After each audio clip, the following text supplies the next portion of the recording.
Final game of the night, SK Telecom versus Flash Wolves. See you later, Froskerin and Raz. Thank you so much for the analysis leading us up to it. And Rusty, there are a lot of things that we can expect from this, and already like the top tier champions being banned away, even on the blue side. SK Telecom not wanting to let anything through. Looks like they're playing seriously. The Thresh and the Galio being banned away from the blue side. They must have that high priority still looking for the first pick there. It's not going to be a Galio they look towards, and still respect being paid to their opponents. But conversely for the Flash Wolves, the early Caitlyn ban. Again, lots of respect to the AD role there of Bang. Starts to trim down what the best AD carries are going to be. Shows that Flash Wolves have been doing their research as well, because Caitlyn is probably one of the highest priority champions in the league at the moment in the LCK. Of course, Galio and Zach go without saying. This goes without saying as a first pick when you ban away the Lee Sin. So again, you have to be, if you're Flash Wolves, you're drafting here, your stake, you're expecting the Elise, and what is your answer going to be is always the response, because Rek'Sai's up and available if they want to try and just out-farm the ganking jungler of Peanut. And also the Karma being picked away here is also very important. Faker has been showing that he can just pick Karma, neutralize any lane, and then make Bang into a complete monster in the late game if he wants to. Of course, the Rek'Sai, another opportunity, as Cast is going to be hovering his Nidalee just for a bit of fan service. We'll see what he actually decides to pick up here, because Rek'Sai makes a lot of sense, does well into the Elise matchup, and can still gank early. But now what do they want to take away? Because there's still a fair bit open that they can gather for themselves. And a couple of these picks have looked like potential ones. The Kog'Maw rings true, but the Ashe in this same role of AD carry will be the place that they go towards, giving themselves a bit of added engage to the team. Of course, Rek'Sai is not that reliable for engage anymore since the changes. On the flip side, though, no hesitation from SKT. That's a very fast lock-in of the Kalista. And Kalista Rakan is going to be locked away. You actually got it. So now we get to experience what is one of the worst things you can possibly do. We'll get to level 6 and we'll demonstrate that one for you. But now Flash Wolves have to decide what they want to take into it, and Tahm Kench makes some sense. Tahm Kench is usually the pick into Rakan because it's a good denial tool of the engage, but the way that Tahm Kench is meant to deny this is when you dash forwards, you get gobbled up and saved. With the Kalista, maybe that combo starts to shift. In saying that's still the best position, still the best champion to play in that role, and it's right up Sword Art's alley. The thing that is quite difficult is that you get to play Yo-Yo Rakan when you've got the Fate's Call available to you. So you can Grand Entrance your way in there. I mean, he already does. He just added an extra. Yeah.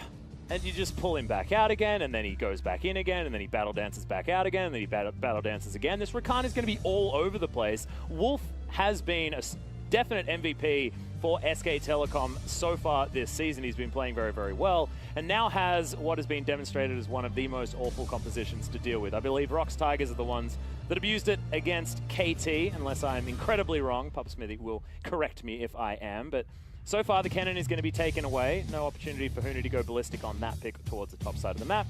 And the Renekton is going to be the answer. So top lane going to be looked at here between Huni and MMD. Yeah, fairly big focus so far with the two bans coming out. You've got your Rumbles, you've got your Jarvans of the world running around still as potential picks up there. And then you've got your niche options as well. If they want to go towards the Jax, if it's just going to become the LMS special, there's going to be avenues that they can attack here. And so we'll look towards this with bated breath as to where both of these teams will go. Flash Wolves on the red side of the Rift, though, so they can save that as a counter pick if they would like to just make Huni reveal. Yeah.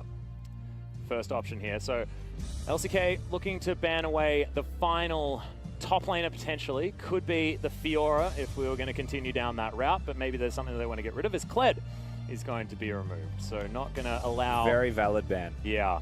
Extra engage opportunities here for Flash Wolves. And that is going to be the Rumble that was left open. And Huni, of course, a phenomenal Rumble player in his own right. We're a bit spoiled for Rumbles over in the LCK at the moment. You've got to wonder as well, Rumble should be the lock unless they have a higher priority, and again, they want to go towards that counter. You've got your Fioras, you've got your Jaxes there. Still makes the most sense, lock in the Rumble, and now Huni has the option, of course. He does like his carries here and there. He dabbles into the carries. Yep, there is. He dabbles in, I mean, abstract carries. Yeah, or the champions that you have available in League of Legends is what he dabbles in, I believe. As that is going to be the Jax, so Huni's going to lock that one in. Haven't seen him play it so far this season personally. But of course, there is an SKT Jax skin, so very, very fitting. You've got to try your hardest with this Jax pick to continue to outscale, but it's in a very different way to what MMD will provide us. We're also going to be seeing the Taliyah from Faker, which means Maple will have his hand at seeing what he wants to play against that one. I was surprised that you're right, he didn't go towards the full Kalista build, Karma build rather, when he's got a Kalista and a Jax that he could empower here, Faker, but wants to be roaming around the map. Yeah. Of course, that Karma was hovered at the beginning of the draft by the Flash Wolves, so SK Telecom would have had that one in their minds, but Faker's Taliyah has looked amazing. So good. Yeah, I know that, like, I was saying that in the middle of it, I'm like, well, he's Faker, so of course it looks amazing, but particularly amazing. Well, you have to say, like, even if you're a really good player, you look good on something, there are still degrees of good. And he has looked exceptional on it. We have seen some highlights running around here and there of the wall usage even as an example of it, but it does feel like the kind of champion where Faker would excel. Yep, able to just obliterate people, but he has to deal with Maple's LeBlanc. We always know Maple as the assassin player in the mid lane of old, that has been dabbling in a few more sort of control mage picks. In fact, his most picked champions have been sort of the relatively standard ones, a little bit tame, but the LeBlanc has always been there in his wheelhouse. And this composition actually looks very, very scary from a pick perspective, and they have so much vision control with that Rek'Sai Ashe combination. So I think the word pick is the right place to start here, Atlas. The LeBlanc, you've just mentioned what it's able to do. He's going to be against the Taliyah that has heal and flash. Not going to have a cleanse, and the Rek'Sai is the jungler for the side of the Flash Wolves, and so if LeBlanc hits the chain, there is no way to disengage for Faker. He has to try and use the shove before the chains actually hit, and if it does hit, Casa is just a flash knock-up away from a guaranteed kill, basically, with the amount of damage LeBlanc and Rek'Sai are able to do. So there's mid-lane pressure if the jungler has pressure, but that's where Peanut comes in. And can he control the river area? Can he place the wards? Or is Caster actually going to be able to sneak around and get through? I know Rek'Sai has very creative pathing when it comes to ganks. And it depends on who's going to get the shove as well. It has been a statement that we've been making over and over again, but who is going to get the push on these lanes and where the jungle is going to be able to attack, given the fact that we may have these lanes going backwards and forwards. There is a lot of shove out of Taliyah early, so expect SKT to try and get Peanut amongst it early on as we hop on to Summoner's Rift for the final time today. Still 3 more days to go, ladies and gentlemen. Don't worry too much. There's going to be way more action. But SKT versus Flash Wolves, this is certainly one that you don't want to miss. And we'll see whether Flash Wolves can make a good start early on. They'll certainly need to. Of course, most teams, you'll know that there is a clock before you just really have no chance. So you'll try your absolute hardest to get in there early. It's also an LMS region team where getting an early lead just accelerates how they'll play the games out. And historically, when you have seen Flash Wolves take on SKT, the early leads have been what it actually takes to be able to beat the SKT side here if you are Flash Wolves. And a lot of that has revolved through Casa and Maple, and Sword Art now on the Tahm Kench, able to roam around the map, will have the crucial Betty on Ashe next to him. Because when you look at the engage of the Flash Wolves roster, a lot of it's the Ashe. Yeah, that one will have to be landing. And the thing that I want to talk about is that feeling that SKT as a team has unique to them that they give you. I know that sentence was absolutely terrible. But SKT tend to make you feel like even if you have a 10,000 gold lead, you probably won't win.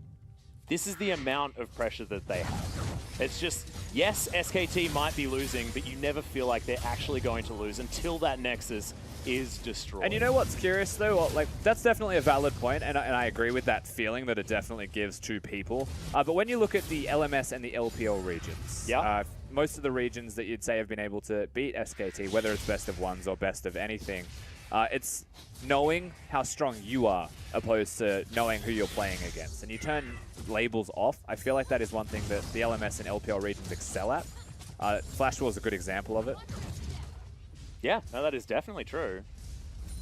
Looking back to 2015 for some of that information with EDG being able to take down SKT. Faker's LeBlanc also suffering the first WE at MSI is still the place that you'd look towards next, you know. Xie playing like there was no such thing as a lane opponent that is the best in the world. He just plays like it's a Lucian against anyone matchup, you know. Xie also played incredibly well that tournament.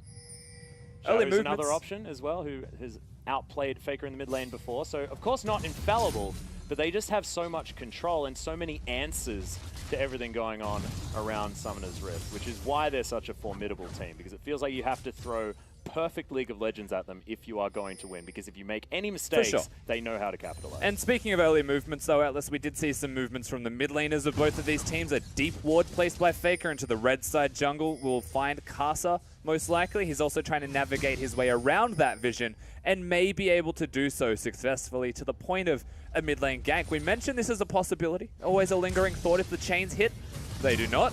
They don't, and They're in fact, still Faker looking. is a lot of damage from that threaded volley. Also keep in mind, Peanut was here, so if he committed to the flash knock-up there, Kasa, he would have been counter-ganked. Peanut has a level advantage. He's been completely running around the map uncontested. And so it was a good look, but the look does not translate. Actually hasn't taken his Krug camp as well, so don't look at the number next to the CS. Peanut probably ahead as far as that experience is concerned. Those Krugs, now that they spawn many little Krugs, are very misleading. Always the Ivern inflation. Yeah. Okay, Kasa He's gonna make his way in again. Just drive by, like it. He's blind as well. Probably doesn't Partially even know the holding the minions, but I don't think the... Whoop. Drone's gonna not land. Yeah, I was going to say, I don't think the LeBlanc will actually hold the wave, but he does. So, for what it's worth, Kasa, whilst it looked a little bit clowny for him to just rock up mid lane and walk through the lane, he gives a freeze to Maple, who has teleport, so he'll be able to hold that, even lose a bit of health for it. Faker's in base and is walking back now. Not the worst outcome. And he's going aggressive. Nice trade with all of his buttons available. Also still has half of his mana bar. A little bit mana gated early as the old Jax, but good scrap shield timing there from MMD, who just burns down this hockey player. Yeah, and you'd still have push in the Rumble versus Jax matchup pretty much 100% of the time. Your base damage increases. Kind of handy against a champion like Jax when you're going to be trading like that. He won't be returning the damage back to you anytime soon. We're looking towards the first purchases. Big item spikes are what you'd be expecting from Huni, and a lot of split pushing from the top laner of SK Telecom. Yeah. Also looking for MMD to still have control early on, like you mentioned. So we'll see whether it is going to give an opportunity for Peanut to possibly gain. Yeah, namely with these top laners as well, though, the one big point you'd be looking at is the objectives. And again, Rumble excels at taking those objectives. Jax, not necessarily, as junglers. Yep, Kasa actually, I don't even think was aware of Peanut being around, as you see Peanut on the screen down there as well. Sorta has eaten an Ash. He's going to spit him back out. Betty at about half health, but Bang's going aggressive, dancing around on his Callista.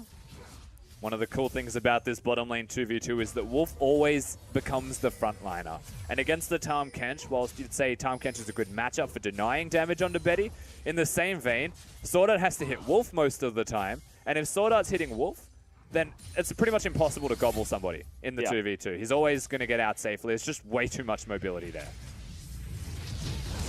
Good news for Betty is the fact that they're even this is actually dangerous. Faker's in trouble, yeah. Tanking up minions is Maple, who pops himself back and understands that he doesn't necessarily have the cooldowns to take him down, but whoa, catching your breath. Faker, of course, not infallible. Has still got the summoners there. Maple chooses the safe way out. Doesn't force the heal or flash out of Faker, though. So, again, good reservations, and everything will just calm back down. That's the teleport advantage used by LeBlanc, now completely removed. And another forced recall, though. Really poor timing for the Taliyah. Well, speaking of poor timing, not going to get the knock-up, but there are not enough Ren stacks in there to lock Betty down. Teleport comes in, heal comes out to save the life of the Ashe. As in goes MMD. The equalizer's there, and First Blood is going to go to the Rumble. Wolf has to sacrifice himself, and SKT just a little bit too aggressive. That's not the real Maple. As now Bang just throws sticks at him because he's upset. It's definitely not the real Maple. Huni's teleport also gets cancelled. He's not going to have that to even come back to the top lane and reset, which means the major benefactor of this is going to be MMD, even cancelling the recall. And that is a momentum builder for the Flash Wolves, to be perfectly honest with you. Again, cancelling these recalls. They've lane swapped. This is a really big tempo build-up for the Flash Wolves. They've seen a small a small opportunity has presented itself, and they're going to try and start to accelerate just that little bit faster. And they're not letting themselves be bullied here either. Flash Wolves know themselves as the SKT killers, even if the last series didn't necessarily go as they wanted to. I'll tell you what SKT are, though. It's refillable. Yeah, that's a lot of, that's 100%. 100% refillable. Nice work. Okay, going for efficiency rather than anything else. That certainly is going for efficiency. Unfortunately, their item builds in the mid lane, as we mentioned, having a mana crystal is not exactly efficient. I like how Huni's also got the rejuve bead as well. Of course, the refillable potion looking a little bit like that previously, and Huni's still going to make the mistake, decides not to buy it back. I like that. We'll never know if he... No, he intended it. It's fine. Yeah, he definitely Obviously working towards his item spikes. Oh, still good, though.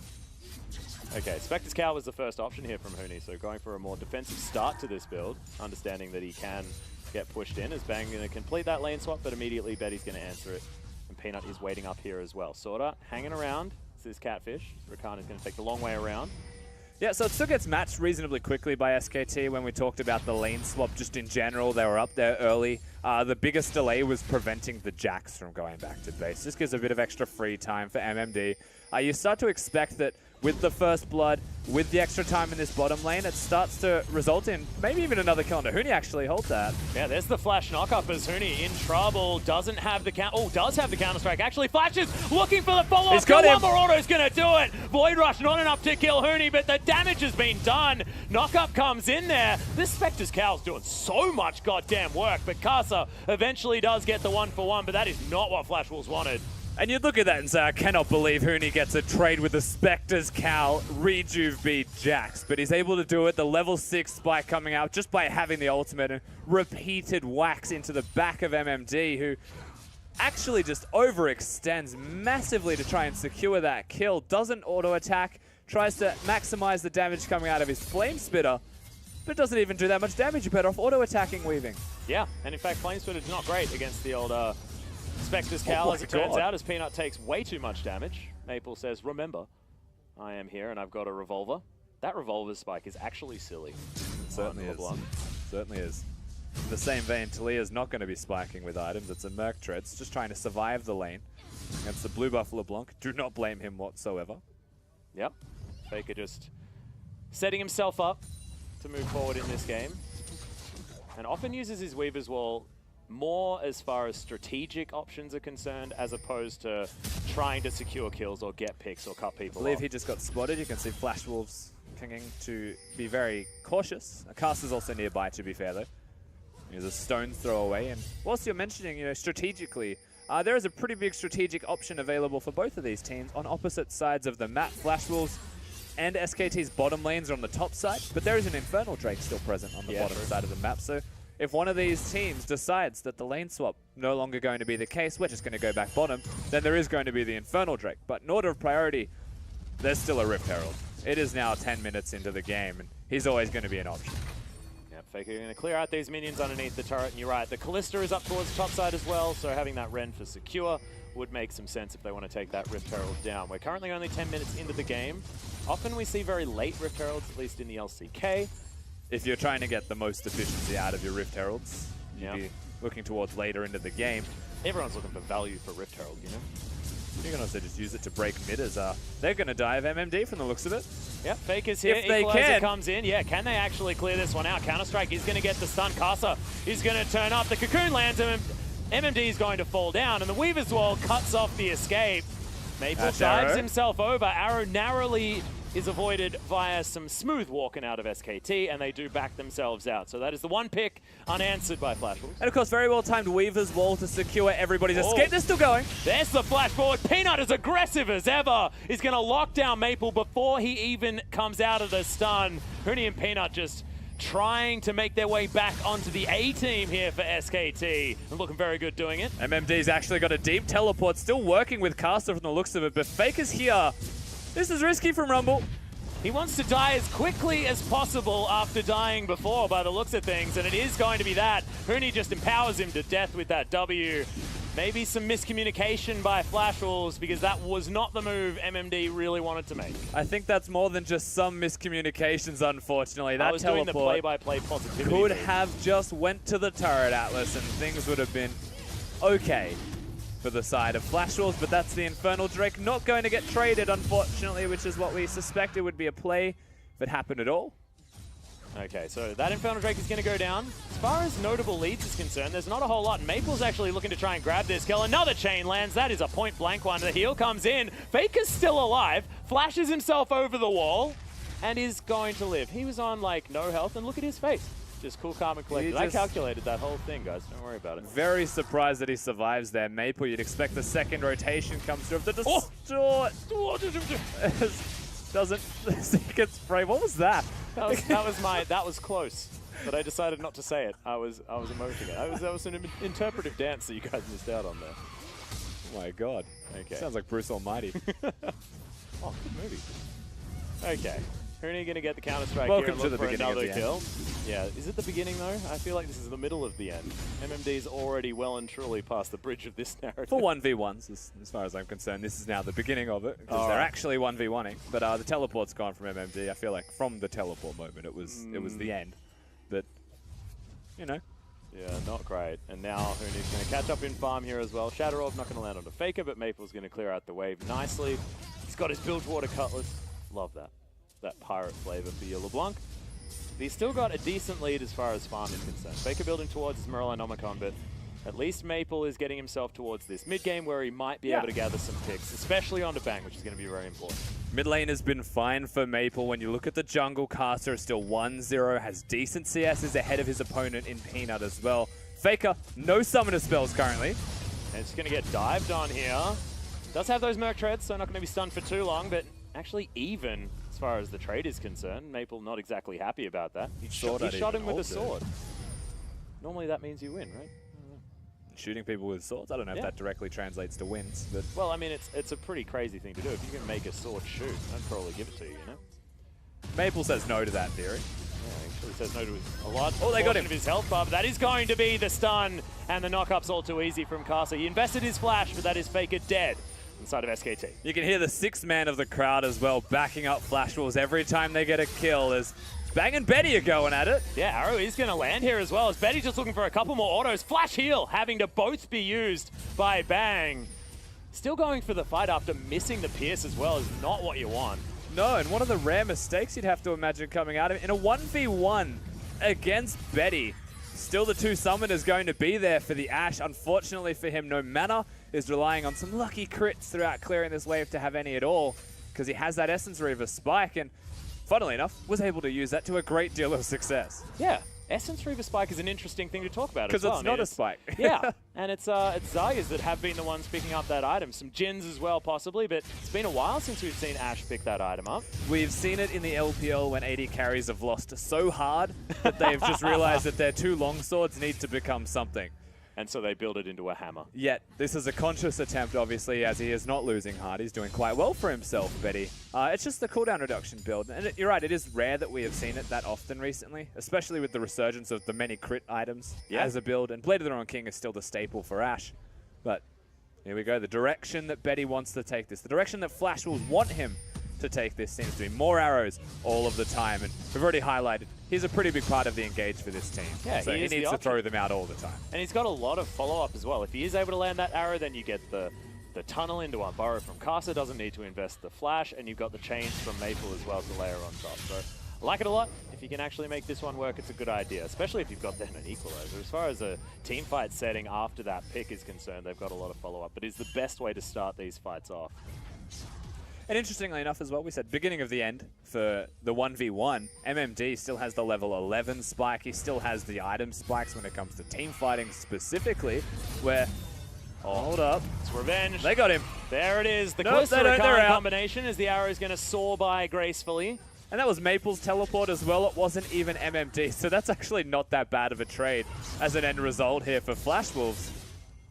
However, they do manage to get free summoner spells just by pressing R buttons. And these aren't exactly big R buttons to be pressing as well, as Maple's going to find a chain-ish, I believe, onto a Spiderling before Peanut went up into the sky. Whilst it's not a bad trade. Oh. Hold that for a second. I've actually caught him. Yeah, that is just going to be the Langer CC. All too easy. Faker throws out some pebbles and picks up the LeBlanc. And I wasn't expecting that to be a kill either. Peanut just threaded the needle on the cocoon and picked up the kill. Long range shove, long range cocoon, and SKT, they weave their way into a pick onto the mid lane. Well, I was going to say, maybe they come up to top lane and impact this, but they're fighting. Yeah, it doesn't matter. No knockup's going to come in here, but the Devour has to be used and invested. Sort of spits out Betty. Those sticks go back over to him, and they win the trade handily, and the turret falls down in the mid lane. Yeah, breaking that turret, actually that's growing first turret blood themselves as well. a gold 17.5 minutes. And that's the Talia wall. No flash on the Ashe. Oh dear, that is going to be the shove back onto Sword Art. They want to take this kill first as the flash is used and Betty is going to sacrifice himself, but Faker has to be healed. and that was very, very close to the trade-up kill. Of course, Faker has his own heal just back off cooldown. Will live. Betty dies. Sword Art chooses not to save his AD carry and flash over the wall with him inside his mouth. Yep. Instead, will try and save himself, graciously surviving throughout all of that. But SKT, they break a second turret at the exact same time as all of this pressure starts to compound. Flash Wolves, you'd have to imagine the way to play this game out was use the two ultimates missing in top lane. Use the fact that Bang has no summoner spells for an extended period of time after the 1v1 with Betty. Bring Maple up top, bring Caster up top, and look to 4-man that. But because they 2v2 mid, they lose, they get picked. They also then get picked top lane as a direct translation of that. And suddenly, SKT in absolute control. Yeah, and this is what happens. I mean, it's like you give them an inch, they take the game and then the series and things like that, and everything crumbles down, and they get another set of skins, and we're going to have SKT skins all over the place. Well, it's not Worlds, this is but only they are with ganking an Hootie. inch. Rust is, and he's going to do the chain landing. Good red carpet has to be walked up by all of SKT as soon as he gets himself out. And can SKT get anything back? There's the Fate's Call, as Wolf still has all his buttons available, but not a lot of health. As There's the flash one. comes from Peanut. He is so bloodthirsty today. Is now Bang just looking for Caster. Doesn't get the reset, and that's going to mean Hootie picks up that kill all too easily. And Peanut is underneath the turret, exactly where he wants to be at almost all times. And now Faker coming in for the flank. Maple and Sword Art have to vacate the area, and Betty's just farming topside. Should be the last remaining outer turret. You can see it now secured by SKT. And you're absolutely right. I was about to raise that in his own environment. Natural habitat, it feels like, avoiding the entirety of SKT as if afraid. He's sitting top lane. Doesn't get the turret. The teleport's there from Hootie. Everything gets diffused and bested in every possible way. Well, we've got that Infernal Drake being followed up with the Cloud Drake as SKT lock that one up as well. 100% Drake control as they're 5,000 gold in the lead as we have a look at this one more time. And remember who makes the play here. Flash Wolves, they're going forwards. They lay down the red carpet. Wolf, three-man charm, three-man knock-up. You know what? Let's come back to MMD dead. Aha! Okay, so this is a connect the dots type experience here where we're like, Bang got a kill, Wolf died, sacrificed himself, they went 1-for-1, nicely done, as SKT utilized their man advantage. I'm going to go ahead and say that MMD with teleport off cooldown decided to teleport behind them and die again. His teleports have not been the best. Look, he's consistent. Yeah, that's very Have to true. admire consistency sometimes. Do you? I said sometimes. You cast Invictus Gaming. They're consistently inconsistent. Yeah, and I That's despise that fact. That's but not the kind of consistency you want. when they win, you love it. You definitely do. That's because Rookie's so fun to watch. As we are seeing a small scuffle here towards the red side jungle of the Flash Wolves as we digress. But nothing is going to come from it. Bang going to continue farming us. Let's get another one. Let's have a look at this. Hopefully no action happens during this amount of time. Of course, we get to see an Ash Arrow. You're expecting the teleport from Rumble, and there it is. Way down below. That's very elegant from Faker as well. No summoners from Sword Art and Betty. Oh, how did that even happen? They're just left watching as MMD passes away. Maple even stuck down in the bottom corner. That was actually just gorgeous. But MMD traded. You got to give him some credit there. Yeah. They engage the play, they get the pick. It's just that it was done well to respond. Yeah, the idea was definitely much better this time from MMD. It wasn't him just teleporting in and dying or anything like that. It was just the Weaver's Wall stymied everything that they were trying to do, and Faker demonstrating why he is such an incredible player once again. Betty now looking for this mid lane outer turret. They get at least half the health bar, but it should be SKT able to clear this one up, especially with the 2-item spike from Bang. Or just dodges nimbly out of the way of the Ash Arrow. Maple now looking to play frontline. He's going to find half the health bar, but no Magic Mantle doing work there for Bang. It's a pretty hard target to hit a Callista, but just dodges out of the way, picks left. Still looks the good Ash Arrow regardless. throws right, and he makes it look stylish. Absolutely right. So the Ash Arrow's off cooldown, and SKT, they start to advance. And Hootie now has a whole bunch of friends. Equalizer comes in, but Wolf manages to get a massive quickness over everyone. And now Hootie continues to dive forward, picks up 1 kill. Maple dies as well. It's a double for Bang, as now Faker's just zoning away 2 people. They'll transition immediately into an inner turret. And can they even take more? They've got waves in They're great looking positions. to take more, absolutely. They just blasted their way through Flash Wolves. They've got the minion wave ready to go, and this should be the inhibitor with it. This is looking so incredibly good from SKT. They've looked clean so far. I mean, they're coming off a victory against MVP, so you didn't necessarily know what to expect, but otherwise this team has looked so flawless for so long in the LCK, suffering 1 defeat earlier on in the season. However, They've looked only up from there. And remember, this is the B roster as well. And let's have a look at this one again. And Huni is kicking this off because he knows how close his team is nearby. And the MVP of all of these is always going to be Wolf because he gets knocked in by Bang. And again, that's the Kalista Rakan combo that you're talking about. Big stuns to follow it up. But Wolf gets the 3-man knock-up, gets the 3-man charm, and does a lot of this by keeping Huni alive, who is built relatively tanky. Yeah. Having that early Spectre's Cal is all he needs. That's all he's been sitting on this whole time. Does complement it with those Mercury Treads, so he's not going to be taking as much magic damage or being CC'd for too long. But now going towards that Titanic Hydra, finishes off the Trinity Force there as well. Has the Fist of Jaurum, I believe it is. Yeah, that's the one. I never really opt into saying that because I can't say Jaurum very well. Jaurum. Okay, Sure. would you say, you know what, fair enough. See? I was just demonstrating the fact that I can't say it. I mean, I will accept what that. What are you expecting? Goodness me. Silent Achiever, though, for SKT is certainly Peanut. 3-0-6 now. Of course, his Elise has always been a key pick for him, but now building towards his Banshee's Veil. Have 3 items if you include his Runic Echoes. Yeah, a lot of the crowd control has, in fact, been hitting from Peanut. He was a big part of the early game success coming out of SKT in this game. And whoa, just it's now casually a 10,000 gold lead. Yep, it has just accelerated its way up, of course, through that bottom lane inhibitor and the team fight before it. That was 2 in a row. Massive gold advantages Forge itself, and Flash Wolves past the point of on the back foot. We're at the point where Ashe just needs to pray that the Ashe arrow hits the one target that's available to hit. And then you go down the line of SKT and you're like, okay, it's Elise. Yeah. Right now. But it's about to be Banshee, so it's no longer Elise in like 5 minutes. Yeah, and then it's Jax, but you also don't want to engage onto the Jax.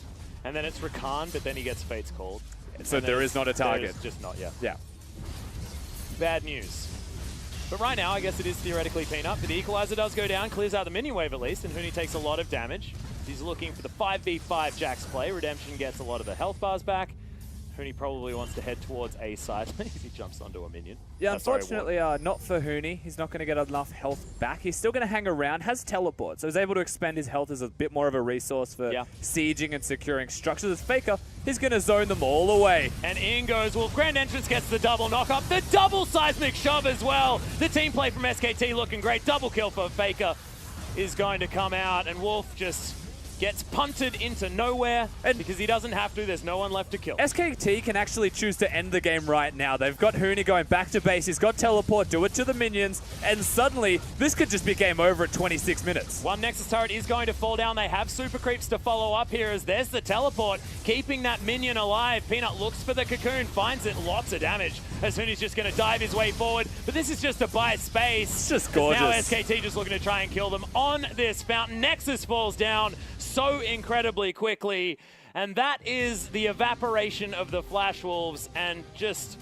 surgical play. After that mid game, there were a few question marks there. Flash Wolves showing some signs of life, but after that point, SKT had every answer and there was no way back in. And you can see the exact moment that the stigma of Korean killers starts to evaporate with this game. I believe that was MSI, wasn't it? Yes, Frosker, it was. Who's just joined us on the desk. Welcome back, Raz, as well. It's also the best of one format, though, where you'd say maybe Flash Wolves can come in with some upsets, but you know, SKT perhaps weaker in best of ones. Not to be seen. Also not with their full roster. I know, I've got to stop saying that, because theoretically this is the A-team, the non-sub roster for SKT, but Ontara and Blank have been playing incredibly well this season. It's the experienced team for an international event. That's the big thing. You know, the fact that this is the first look of SKT at Rift Rivals. They decide to flank it with Peanut and Huni, who have had multiple international appearances in high-pressure situations. So, you know, maybe just giving the B-tier squad or maybe the S-tier squad, depending on how Atlas wants to define it. We can do S and A, and then it doesn't feel as bad saying B. There you go, S and A. Yeah, much better. Thanks, Frosker. Got you. There we go. This game was incredibly just dictated on the SKT, funny enough, playing reactively. Like, Huni got dived numerous times that game, but he was able to play it out 2v1 in the really, really early point of the game. And then Flash Wolves, I mean, I felt like it all went wrong like 11 minutes in, where legitimately 3 plays happen. We were like, what happened to Flash Wolves in one instance? I mean, the dive that was set up of SKT was well done, where Karsa wasn't there on time. You're like, okay, well, that's fair. And then LeBlanc gets caught out while going back to the mid lane. She was just over the wall, and I was like, okay, Cocoon. Like, that was just legitimately gone, deleted. I was like, okay, that's fine. Just leave it at that point.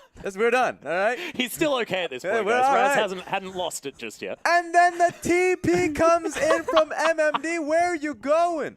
So Raz is like, clear for landing. Here we go. Like, they were fine. And then like legitimately just 3 successive plays, and you can tell it was just a major communication error. They didn't know how many members of SKT were on that side of the map, and they just faltered. I, for one, am very happy to see that OMG is not the only team struggling with teleports. So Yeah, that bottom lane tower has, or at least that area, claimed a lot of victims. Well, if it had have been the tower, Rusty pointed it out, actually, that if it had have been the tower, would have been fine. However, it was not. It was going for the, I want to kill you, I don't have any of my buttons up, but I'm just hoping it's going to work. the Hail Mary, if you will. Yeah. No, 100% agree with Raz. At 11 minutes, everything just went super sideways. Flash Wolves were actually looking fairly competitive, and then Faker picked up a bunch of kills. This is the dive. Yeah.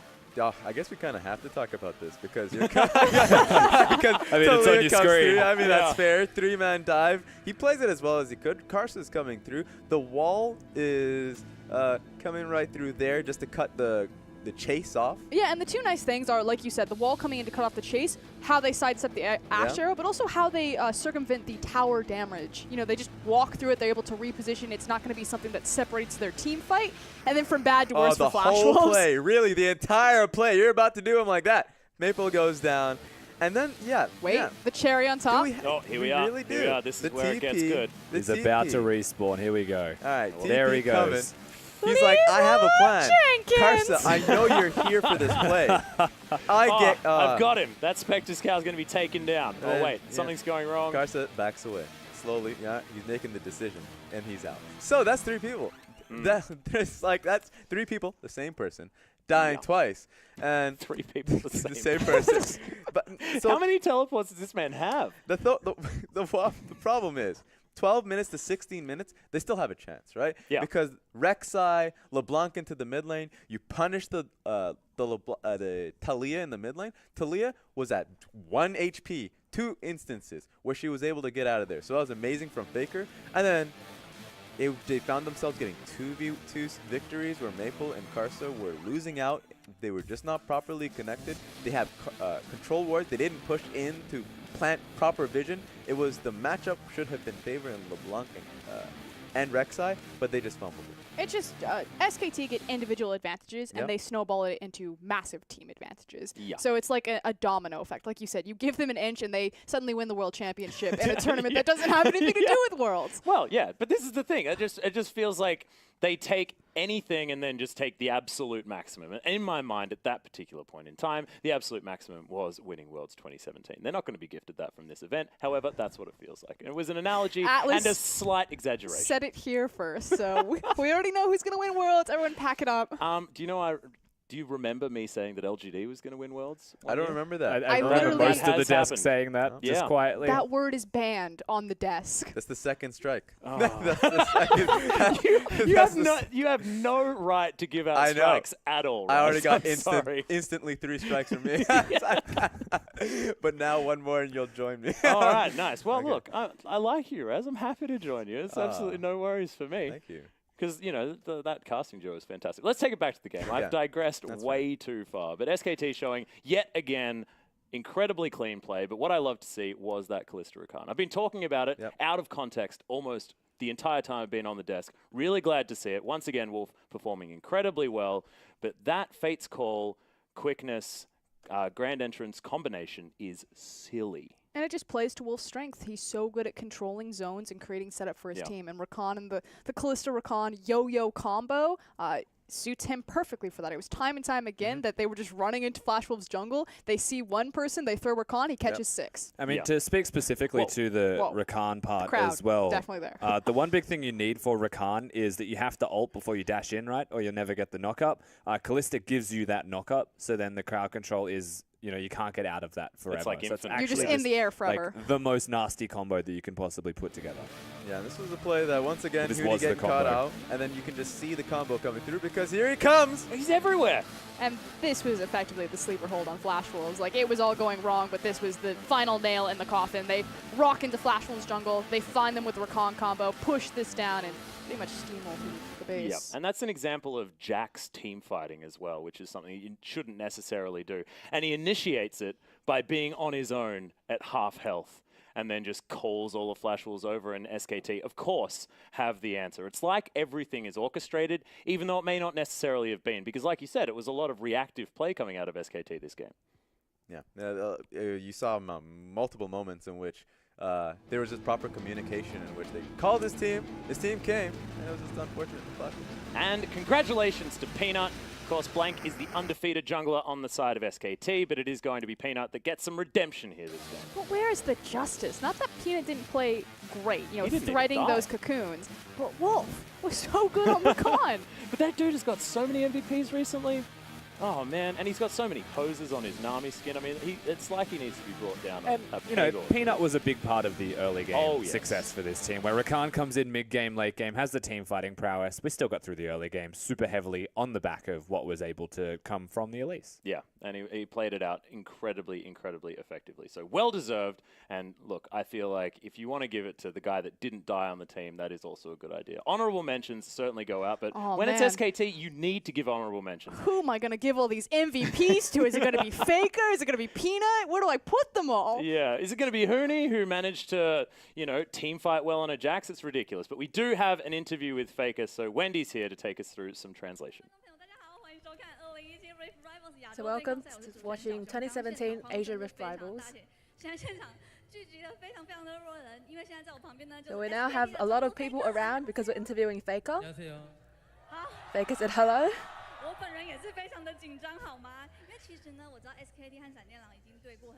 So we do know that SKT had been matched against Flash Wolves for quite a few times.